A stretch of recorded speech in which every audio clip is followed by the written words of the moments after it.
माननीय श्री अशोक गहलोत जी द्वारा थशे। साथे साथे प्रदेश प्रमुख माननीय श्री जगदीश भाई ठाकुर, आदरणीय रघु शर्मा जी जे गुजरात प्रदेशना इंचार्ज है, साथे साथे आ मैनिफेस्टो में खूब सरस कामगीरी करनार बाबरिया साहेब, सीनियर आगेवान मधुसूदन भाई मिस्त्री, बधा सीनियर आगेवानोनी हाजरीमां जाहिर कर्यो छे। तो कांग्रेसे टीवी स्क्रीन पर तमे दृश्यो जोई रह्या छो, कांग्रेसे तेनो चूंटणी ढंढेरो जाहिर कर्यो छे।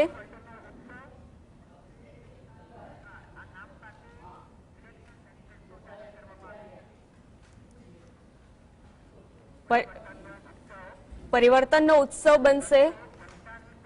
બનશે જનતાની સરકાર। આ સ્લોગન સાથે કોંગ્રેસે તેનો ચૂંટણી ઢંઢેરો જાહેર કર્યો છે।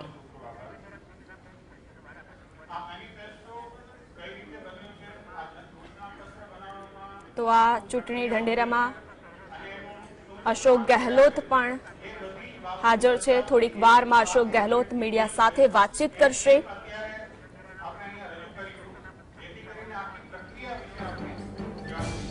अशोक गहलोत चूंटणी ढंढेरामां जे जनताना मुख्य मुद्दाओ छे ते पण जनता समक्ष मूकशे। टीवी स्क्रीन पर तमे अशोक गहलोत सहित जगदीश ठाकुर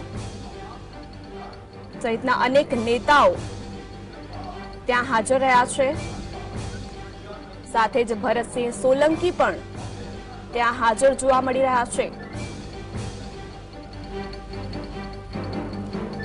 कांग्रेसे तेनो चूंटणी ढंढेरो जाहिर कर्यो छे।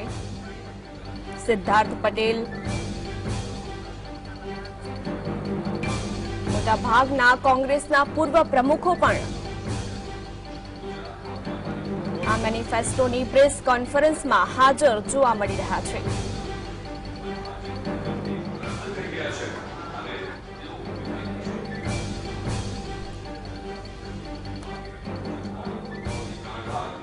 जनताने समझना कांग्रेस पार्टी आवनारी चूंटणीमां पोताना मेनिफेस्टो माटे तेमनी सलाह लेवा तेमना गाम अने विस्तारोमां पहोंची त्यारे कांग्रेसने जनतानो प्रचंड प्रतिसाद मळ्यो।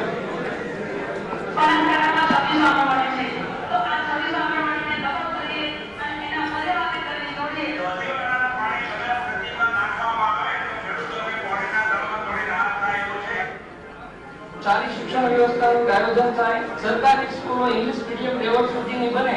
गौतमનો પ્રશ્ન આખા ગુજરાતમાં છે કે ગૌતમ ગમે પોસ્ટ ઉપર સ્ત્રી હોય તો સ્ત્રીઓનું શોષણ થાય છે, બંધ કરવામાં આવે છે।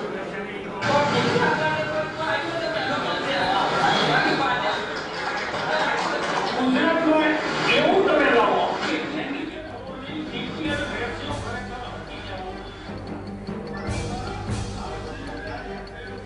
थोड़ी वार में गुजरात कांग्रेस नो मेनिफेस्टो जाहिर करवामां आवशे। अशोक गहलोत पण थोड़ी वार में मीडिया साथे बातचीत करशे। गुजरात में 10 लाख नौकरीओनो वायदो पण आ ढंढेरामां करवामां आवी शके छे। तो आ साथे ज सरकारी कर्मचारीओ जेनी राह जोई रह्या हता, जेनी मांग करी रह्या हता, जेना माटे आंदोलन करी चूक्या छे, ते जूनी पेन्शन योजना पण लागू करवानो वायदो पण आ चूंटणी ढंढेरामां थई शके छे। तो आ माटे आ साथे ज खेडूतो माटे पण महत्वनी जाहेरातो थवानी शक्यताओ जोवा मळी रही छे।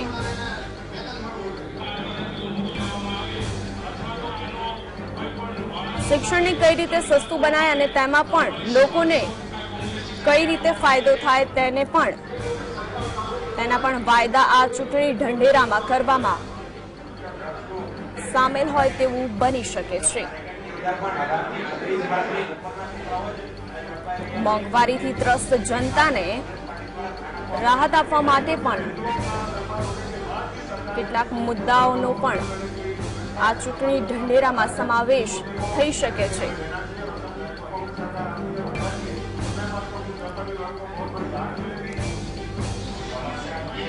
તો જીએસટીવી તમને પડે પડની અપડેટ્સ આ ચૂંટણી ઢંઢેરાને લઈને આપી રહી છે। जो आदिवासी की जमीन है वो बिन आदिवासी કોંગ્રેસે તેનો 2022નો મેનિફેસ્ટો જાહેર કર્યો છે, જેમાં કોંગ્રેસના અનેક નેતાઓ આ ચૂંટણી ઢંઢેરામાં સામેલ છે।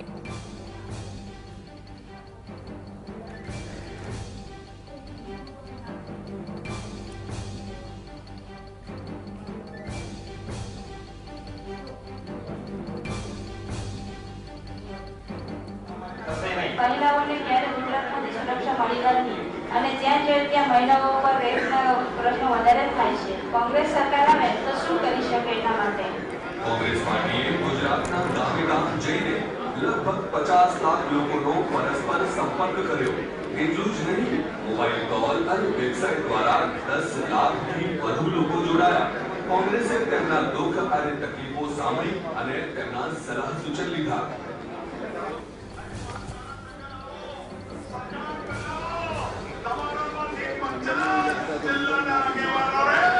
सरकार वैसे એટલે સરકાર કરીને તમને બનાવીશું કે જો આ 5 ધારાસભ્યો જિલ્લાના છે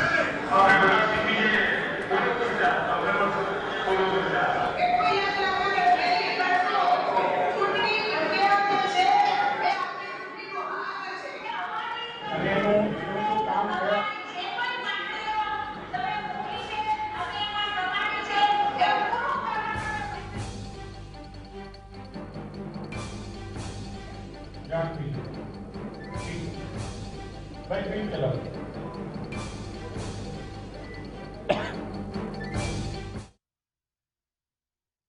લોકોની જેમ પકડલા ક્યારે પણ તકે લોકો સુનામી ચૂકાતા તેમાં કોઈ સુનામી હુમલો નથી એ પણ હું તમને પૂરી કરતી હતી। આપણો જે નવો મેનિફેસ્ટો ઉગાડ તેની અંદર પ્રથમ ગેસના રાખો આપણે 500 રૂપિયા પેલોને આપીશું।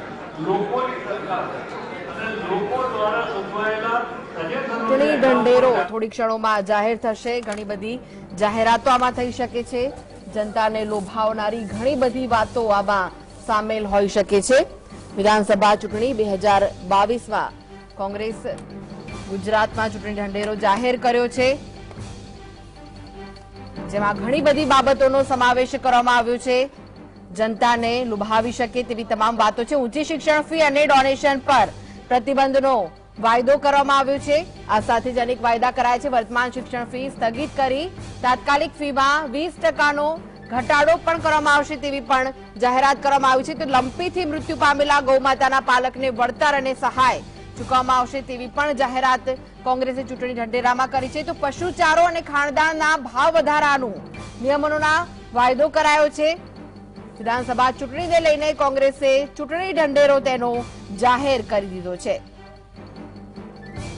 તો મહત્વના જે સમાચાર મળી રહ્યા છે, કોંગ્રેસે ચૂંટણી ઢંઢેરો તેનો જાહેર કર્યો છે, જેમાં અનેકવિધ જાહેરાતો કરવામાં આવી છે। જનઘોષણા પત્ર 2022 બનશે જનતાની સરકાર નામથી આ મેનિફેસ્ટો જાહેર કરવામાં આવ્યો છે।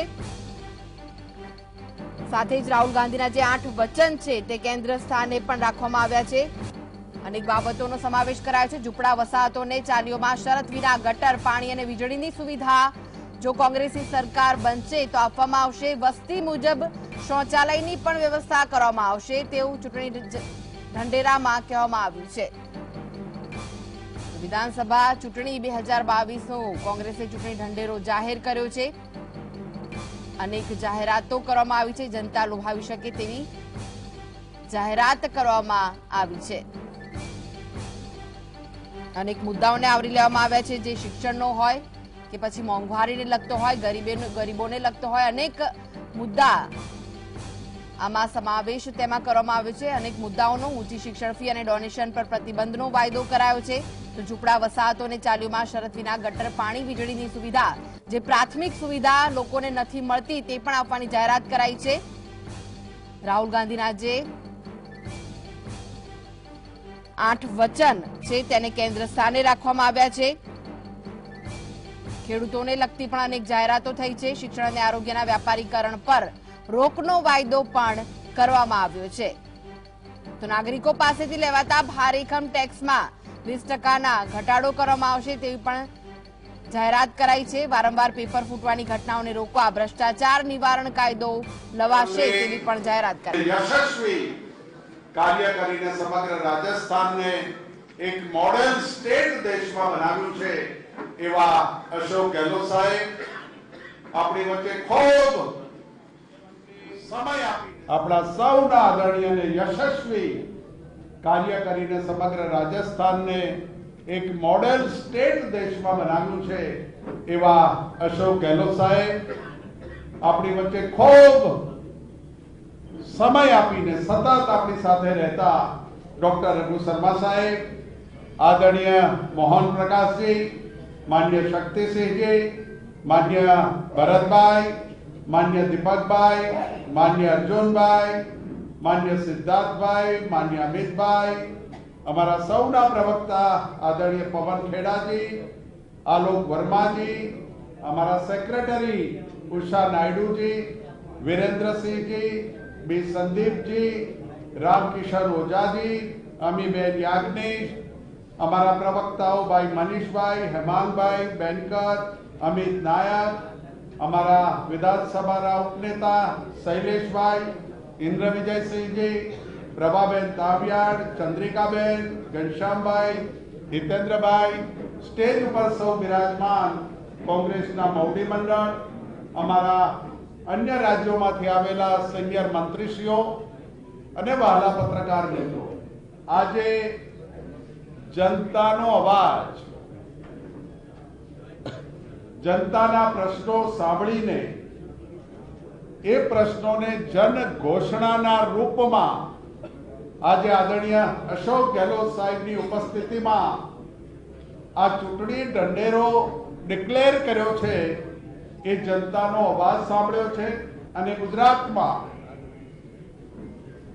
ડિસેમ્બરમાં જ્યારે ચૂંટણીઓ યોજાઈ રહી છે ત્યારે કોંગ્રેસ 125 સીટો સાથે જનતાની સરકાર બનાવી રહી છે એ વાત કરવા માટે સમગ્ર ગુજરાતના ખૂણે ખૂણે ફરીને લોકોને મળીને જુદા જુદા વર્ગોને મળીને જે કંઈ ભગીરથ કાર્ય આજે ઘોષણા પત્રનું કર્યું છે એ દીપકભાઈને એમની ટીમને પણ ખૂબ ખૂબ અભિનંદન આપું છું। આદરણીય અશોકજીના નેતૃત્વમાં ગુજરાતમાં આજે ચૂંટણી ઢંઢેરામાં ઉપસ્થિત તમામ મહેમાનોનું સ્વાગત કરું છું અને મુખ્ય મુદ્દાઓની જે કંઈ ચર્ચા ગુજરાતની પ્રજાએ અમારી સાથે કરી છે એ મુદ્દાઓને લઈ આગામી દિવસમાં કોંગ્રેસ પક્ષ અમારી રણનીતિ નક્કી કરીને ચૂંટણીના ચક્રવ્યૂહમાં આગળ વધીશું અને દિવસે દિવસે કોંગ્રેસ પ્લસ થઈ રહી છે અને પહેલા દિવસથી અમે કહી રહ્યા છીએ કે ગુજરાતમાં 125 પ્લસ સાથે સરકાર બનાવી રહ્યા છીએ એ જ વાત કરી અને આગળની કાર્યવાહી કરવા માટે વિનંતી કરું છું। Thank you very much, welcome. આપનો ખૂબ ખૂબ આભાર સાહેબ। હવે હું વિનંતી કરીશ રાજસ્થાનના યશસ્વી મુખ્યમંત્રી, આપણા સૌના લોકલાડીલા નેતા, જેમને સમગ્ર ભારતમાં એક વિશેષ મોડેલ આપ્યું છે રચનાઓનું, રચનાત્મક કામોનું, જેઓ ગાંધીવાદી નેતા તરીકે પ્રખ્યાત છે એવા માનનીય અશોક। सबसे पहले मैं आप सबका स्वागत करता हूँ। आज ऐतिहासिक घड़ी है क्योंकि किसी पार्टी का मैनिफेस्टो जो है वो कमिटमेंट होता है पब्लिक के साथ। अगर आप ईमानदारी निभाओ तो कांग्रेस ने हमेशा मैनिफेस्टो को महत्व दिया और मुझे याद है करीब 22 साल पहले सोनिया गांधी जी बनी थी अध्यक्ष कांग्रेस की, तब एक नई शुरुआत हुई थी और वो शुरुआत थी मैनिफेस्टो को आप महत्व दें और कमिटमेंट रखें जनता के साथ चुनाव जीतने के बाद में भी। इसके मायने कि चुनाव जीतने के बाद सरकार बनती है तो अधिकांश बड़ी पार्टी मैनिफेस्टो भूल जाती थी, पब्लिक भूल जाती है और सरकार में भी उसका महत्व नहीं रहता। ये आपने भी अनुभव किया होगा जमाने में। हमने एक नई शुरुआत करी राजस्थान के अंदर। वो शुरुआत थी कि चुनाव जीतने के बाद में पहली कैबिनेट मीटिंग के अंदर मैनिफेस्टो को रखा गया और उसको पास किया गया। ये पहली शुरुआत थी 98 के अंदर देश के अंदर। तो सत्य ही सरकारी एजेंडा में आ गया, सरकारी डॉक्यूमेंट बन गया। तमाम कलेक्टर, तमाम सेक्रेटरी सबको कॉपी उपलब्ध हुई। एक्स्ट्रा छपानी पड़ी तो हमने छपाई, पर पूरे राजस्थान में कलेक्टर तक में कॉपी गई। ये हमारा मैनिफेस्टो जो था, चुनाव जीतने से पहले वादे किए थे, हम चाहेंगे कि इसके आधार पर वादे निभाए हम और उसी ढंग से आपको भी फैसले करने हैं तमाम अधिकारियों। एक घोषणा पत्र का जन घोषणा पत्र भी राहुल गांधी जी को बताया है। राहुल गांधी जी ने कहा आप जनता को पूछ के मैनिफेस्टो बनाओ। उसके पहले कमेटी बनती थी नेताओं की और वो अपने हिसाब से नाप तोल करके मैनिफेस्टो बनते थे। ये जो राहुल गांधी जी की सोच थी, इसमें हमें जनता को पूछ करके उनकी भावना क्या वो निश्चित होनी चाहिए मैनिफेस्टो के अंदर। उसके बाद में आप देख रहे हो कि जन घोषणा पत्र जारी होने लग रहे हैं। सिस्टम वही रहा है। चुनाव जीतने के बाद में मैंने जब मैं मुख्यमंत्री दूसरी बार बना तब भी और तीसरी बार तब भी, तीनों बार हमने उसको कैबिनेट में रखा है, पहली कैबिनेट में रखा है। और आप देखेंगे कि गुजरात के अंदर आप लोग प्रदेशवासियों को आह्वान करना चाहूँगा, मैनिफेस्टो बहुत शानदार आ रहा है, प्रतिबद्धता के साथ आ रहा है, समर्पित है जनता के लिए। और जो राहुल गांधी की भावना के साथ में जो बातें जो यहाँ पर चल रही है, चाहे महंगाई का मुद्दा हो, चाहे बेरोजगारी का मुद्दा हो, या जो देश में जो माहौल तनाव का, हिंसा का, वो समाप्त हो, प्यार मोहब्बत और भाईचारे में लोग रहें, ये मुद्दा हो, या शिक्षा हो, या स्वास्थ्य सेवाएं हो, या किसान के मुद्दे हों, तमाम मुद्दों का समावेश किया गया है। और यहाँ पे भी आप देखेंगे कि सरकार बनने के बाद में पहले कैबिनेट के अंदर यही मैनिफेस्टो जो है वो सरकारी डॉक्यूमेंट बन जाएगा। मैं आपको विश्वास दिलाता हूँ। इस रूप में हम लोगों ने एक विश्वास कर लिया और जो कमिटमेंट किए गए हैं, पहले चार्जशीट जारी की गई बीजेपी सरकार के खिलाफ में, उसका बड़ा महत्व है। चार्जशीट जारी करना कांग्रेस के लिए एक मैसेज है पब्लिक को, इनके खिलाफ क्या क्या चार्ज लगते हैं। चार्ज तो बहुत सारे होते हैं और वो जनता को दिख भी रहे हैं। आज सत्ता विरोधी जो लहर चली गुजरात के अंदर, क्यों चल रही है? इसलिए लोगों ने देख लिया 27 साल के शासन और विशेष रूप से 5 साल के शासन।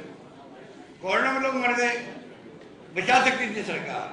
आज गुजरात सक्षम राज्य है देश का, आजादी के पहले से ही। क्या कारण है इतना कमजोर हो गया? एक महामारी विश्व स्तर पर आ गई। राजस्थान जरा इससे मुकाबला कर सकता है, नंबर 1 बन सकता है देश के अंदर। भीलवाड़ा मॉडल हमारा राजस्थान में नहीं बल्कि दुनिया में पहुंच सकता है। उसका आधार बना के सबने मुकाबला किया कोरोना का। तो क्या कारण है? यहाँ तो संपन्न साधन सब मामले हैं, अस्पताल है, भीड़ लगी रही अस्पताल के बाहर और वहाँ पे ड्रिप चढ़ती गई। क्या नहीं होगा? शराब से लोग मर गए, जहाँ शराबबंदी है, नकली शराब बनाए। और मौनी के अंदर क्या हुआ मालूम आपको? मैंने तो सुना मारने 12 लाख भी खर्च हुए। अब कल्पना कीजिए 135 लोगों की जान चली गई। और मैं आज फिर कहना चाहूँगा आप सबके माध्यम से सरकार को और आपको भी रिक्वेस्ट करूँगा, आप मौलवी की घटना को गंभीरता से समझें कि एक हाईकोर्ट के सिटिंग या रिटायर्ड जज से कमीशन बनाने की तकलीफ क्या सरकार को? वो क्या करेगी? वो कम से कम बयान लेगी, कह तक जाएगी किस कारण से ये ब्रिज गिरा है, गलती किसकी रही, किसने कोताही बरती, वो तो करेगा और क्या करेगा। और सजा मिलेगी लोगों को, तो आगे कम से कम लोग भय रखेंगे, पता नहीं ऐसी नौबत नहीं आनी चाहिए। यही तो गवर्नेंस होती है। गवर्नेंस यहाँ पर बिल्कुल जीरो है। पूरी कैबिनेट बदल गई, मुख्यमंत्री सहित। ये भी एक उदाहरण है क्यों बदल गई। ये तमाम बातें आपके सामने है। सरकार जो है ये मैनिफेस्टो के माध्यम से न्याय कमीशन लाना जा रही है, जिससे कि वो मॉनिटरिंग कर सके। मैनिफेस्टो की मॉनिटरिंग, जन घोषणा पत्र की मॉनिटरिंग सरकार बनने के बाद में कैबिनेट में तो हुए होगा वो, उसके बाद में सरकारी अधिकारी जो है चीफ सेक्रेटरी कलेक्टर तक सेक्रेटरी तक वो कौन कौन से काम मैनिफेस्टो लिखे हुए हैं, कहाँ तक आगे बढ़े हैं, कौन से फैसले होने बाकी है, उसकी मॉनिटरिंग करने के लिए अलग से आपको न्याय कमीशन बनाया जाएगा। ये इस प्रकार की प्रोविजन किए गए मैनिफेस्टो के अंदर। इसलिए आपको मैं इतना ही कहना चाहूँगा कि अभी आपको मैनिफेस्टो के बारे में बताएंगे।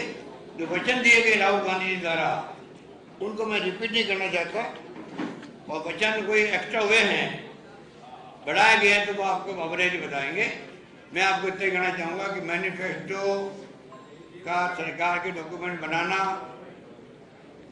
और उसको जिस रूप में प्रस्तुत करना, बहुत मेहनत की गई है बाबरिया जी की पूरी टीम द्वारा। 6 लाख लोगों तक पहुंचा गया है, ऑफलाइन और ऑनलाइन। तो आप सोच सकते हो 6 लाख लोगों तक कैसे पहुंचे होंगे, वो बताएंगे बाबरिया जी आपको। परंतु एक प्रयास किया गया, जनता का माइंड क्या है, वो क्या सोचती है, सुझाव क्या है, उसके आधार पर मैनिफेस्टो तैयार किया गया जो अभी आपके सामने प्रस्तुत किया गया। ये मैं आपको निवेदन करना चाहता हूँ। और ये जो अभी मेरे को एक डेलीगेशन मिला, ये भी पहली बार हुआ कि सरदार वल्लभ भाई पटेल के नाम का स्टेडियम बना हुआ था यार गुजरात के अंदर। आप एक नामांकन, हमारी परंपरा रही है प्राचीन काल से ही, हमारी अलग परंपरा देश की है। हमें गर्व है इस देश पर, महान परंपराएं, महान संस्कृति, महान संस्कार है देशवासियों में। उस देश के अंदर एक बार कोई शिलान्यास करता है, शिलान्यास, तो वापस शिलान्यास नहीं होता है। प्रधानमंत्री को गुमराह किया गया, रिफाइनरी का हमने शिलान्यास कर दिया था राजस्थान के अंदर।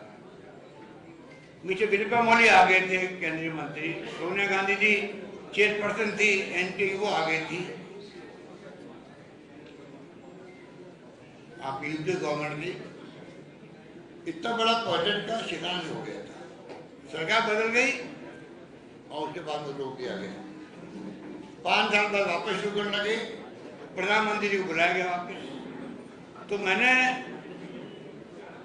ऑब्जेक्शन किया, ऐतराज किया, एक बार शिलान्यास हो गए हैं, मंत्र पढ़े जा चुके हैं, दोबारा मंत्र कैसे पढ़े जाएंगे बताओ कैसे पढ़े जाएंगे।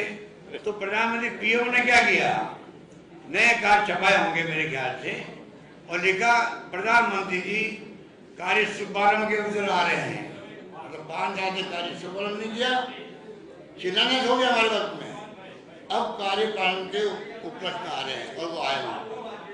अब बताइए आप, सरदार पटेल के नाम का स्टेडियम बन गया, स्टेडियम बनने के बाद में स्टेडियम बनने के बाद में आप कैसे वापस उसका नाम बदल सकते हो नरेंद्र मोदी जी नाम का। अरे नरेंद्र मोदी देश के प्रधानमंत्री है, इससे बड़ा स्टेडियम बन सकता था। अगर प्रधानमंत्री के नाम का स्टेडियम बना, हमें ऑब्जेक्शन नहीं है, आप सरदार पटेल का स्टेडियम रखते, जरूर थोड़ी वो गुजरात ही बने।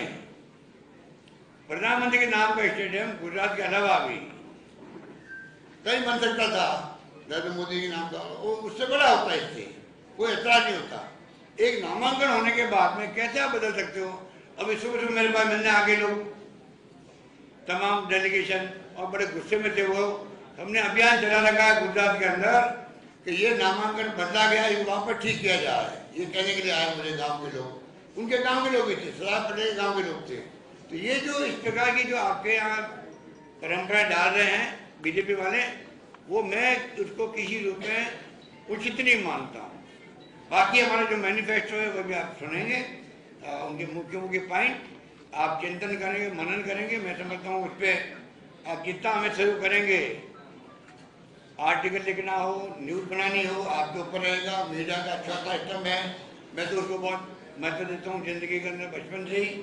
और मैं उम्मीद करता हूँ कि मैनिफेस्टो का जो सेंसिटी है, सेंसिटी रखने वाला काम हमारा है, जो पहले नहीं रखी जाती थी। आप सेंसिटी के साथ में बात करना चाहते हैं आपसे कि गुजरात के फ्यूचर को देखते हुए, जो आज़ादी के पहले से मजबूत राज्य था, कमजोर पड़ता जा रहा है समय के साथ साथ में। इंडस्ट्री बंद हो रही है, बेरोजगारी की बहुत बड़ी समस्या यहाँ आ गई है, जो कि आश्चर्यजनक है।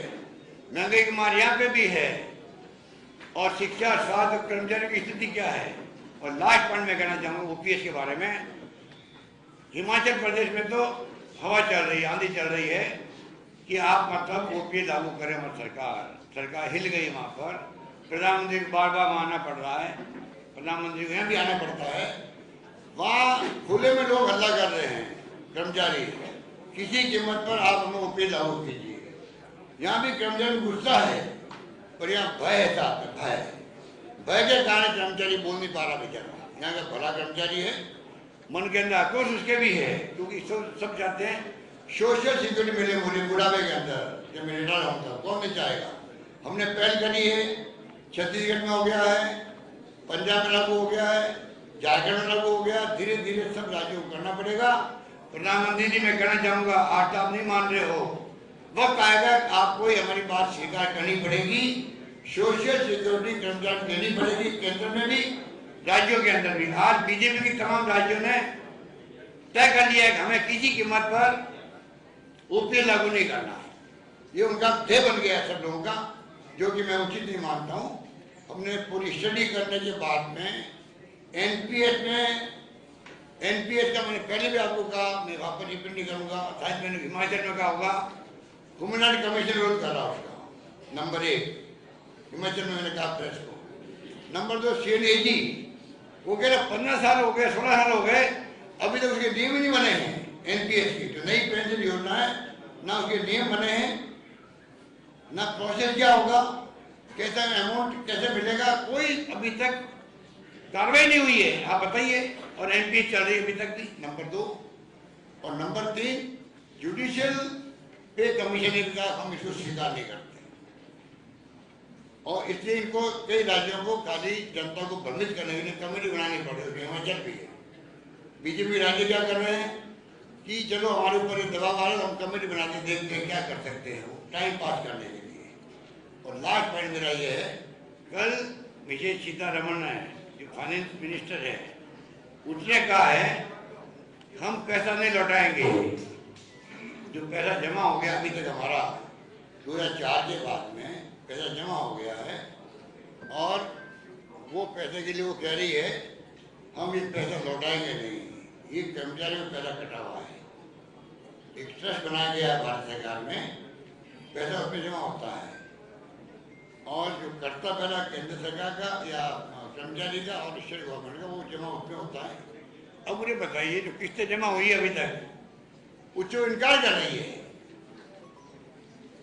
आप वित्त मंत्री हो भारत सरकार की, आपको अगर पैसा जो जमा आपके ट्रस्टी के रूप में है, और हमने वापस लागू कर दी पुरानी पेंशन योजना, वो हमारा पैसा है, और लौटाने में आप आनाकानी कर रही हो, इनकार कर रही हो, इससे बड़ा दुर्भाग्य क्या होगा?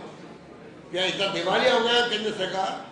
वो स्टेट गवर्नमेंट जो करेगी ओपीए, उस पैसे को लौटाने में आपको तकलीफ हो रही है। उस पैसे में आपका कैसे अधिकार हो सकता है? जवाब वो दे। स्टेट में दे दिया उन्होंने डराने के लिए राज्य सरकारों को। हम परवाह नहीं करेंगे, हम तो ओपीए लागू कर दिया है, लागू होके रहेगी। और गुजरात सरकार ने मैं कहना चाहूंगा, चुनाव में आपको तकलीफ आएगी, तकलीफ आ गई है, आंधी चली आपके खिलाफ में। अभी गुजरात में जनता का आक्रोश है, सब मुद्दों को लेके आंधी चल रही है, और कांग्रेस सरकार बनाएगी 1 to 5 जो मिशन रखा है अध्यक्ष जी ने, वो पूरा होगा। ये मैं आपको निवेदन करना चाहूंगा कि किस प्रकार से जो ये भ्रमित कर रहे हैं, वो भ्रमित होने वाले नहीं, लोग समझ गए हैं। और लास्ट बात ये कि जो मैंने आपको कहा था कि आप पार्टी फतफत कर रही है यहाँ बैठे बैठे, जिस प्रकार से बोल रही थी गांव में जा करके, जैसे मतलब पूरा गुजरात को उन्होंने कब्जा कर लिया है। बड़े करिश्मा वाला नेता है केजरीवाल जी, कि 6 महीने के अंदर एक स्टेट पे कब्जा कर लेंगे वो। ऐसी दुर्गति उनकी हुई है। मैंने कहा जैसे कूदेगी कांग्रेस मैदान में, नजर नहीं आएंगे। आज वो नजर नहीं आ रहे हैं, गाँव में छिपते हुए फिर रहे हैं, ये आप देख लीजिए। और तो और हिमाचल में जाके आया हूँ, आप बताइए इनको, केजरीवाल ने पूछिए कभी आपके पास मीडिया में आए हो तब, कि भाई एक का जवाब दे दीजिए। आपने गुजरात से ज्यादा हिमाचल को कैंपेन शुरू किया था आपने, क्योंकि पंजाब जीतने के बाद में आपको बहुत उत्साह था आप में। पड़ोसी राज्य हैं, आपने खूब रोड शो किए, मैनेजमेंट किया, प्रचार किया, जैसे गुजरात में वो कर रहे हैं, खूब वादे किए, वहाँ जुटे सच्चे। आपने अचानक ही, ये बहुत बड़ा पॉइंट है, अचानक ही आपने गुजरात से पूरी तरह विड्रॉ क्यों कर लिया? और सर गुजरात नहीं, हिमाचल से आपने विड्रॉ क्यों कर लिया पूरी तरह? मतलब वहां कैंपेन जीरो कर दिया अपना। क्या कारण है इसका? या तो आप बीजेपी जिताना चाहते हो वहां पर, आपकी मिली भगत है, इसलिए आपने अपना कैंपेन हिमाचल में विड्रॉ कर लिया है। उम्मीदवार खड़े रखे हैं वोट तोड़ने के लिए कांग्रेस के। ये बहुत बड़ी चाल जो इनकी है, वो खुद एक्सपोज हो गए हैं और जनता कभी गुजरात में स्वीकार नहीं करेगी। धन्यवाद। ખૂબ ખૂબ આભાર મિત્રો. હજી ક્વેશ્ચન આન્સર પછી કરીશું. ખૂબ ખૂબ આભાર ગેહલોત સાહેબ આપનો. હવે ભારતીય રાષ્ટ્રીય કોંગ્રેસના ભૂતપૂર્વ મહામંત્રી અને ગુજરાત પ્રદેશ કોંગ્રેસના મેનિફેસ્ટો કમિટી તો જન ઘોષણા પત્ર 2022 બનશે જનતાની સરકાર નામથી ચૂંટણી ઢંઢેરો જાહેર કરવામાં આવે છે, જેમાં રાહુલ ગાંધી અગાઉ કરેલા વાયદાનો સમાવેશ કરવામાં આવે છે. આ સાથે જ અનેક વાયદાઓ કરવામાં આવ્યા છે. આ ચૂંટણી ઢંઢેરામાં અનેક જાહેરાતો કરાઈ છે. પંચાયતના તમામ કર્મચારીઓ માટે કોન્ટ્રાક્ટ પ્રથા બંધ કરી કાયમી ભરતી કરવાની વાત પણ આ ચૂંટણી ઢંઢેરામાં સમાવવામાં આવી છે. તો કાયમી અનામત આયોગની રચનાનો પણ વાયદો કરાયો છે. 500 રૂપિયામાં ગેસ સિલિન્ડર આપવાની જાહેરાત છે. વિધવા, વૃદ્ધ, એકલ નારી અને જરૂરિયાતમંદ મહિલા અને મહિને રૂપિયા 2000ના ભથ્થાની પણ જાહેરાત છે.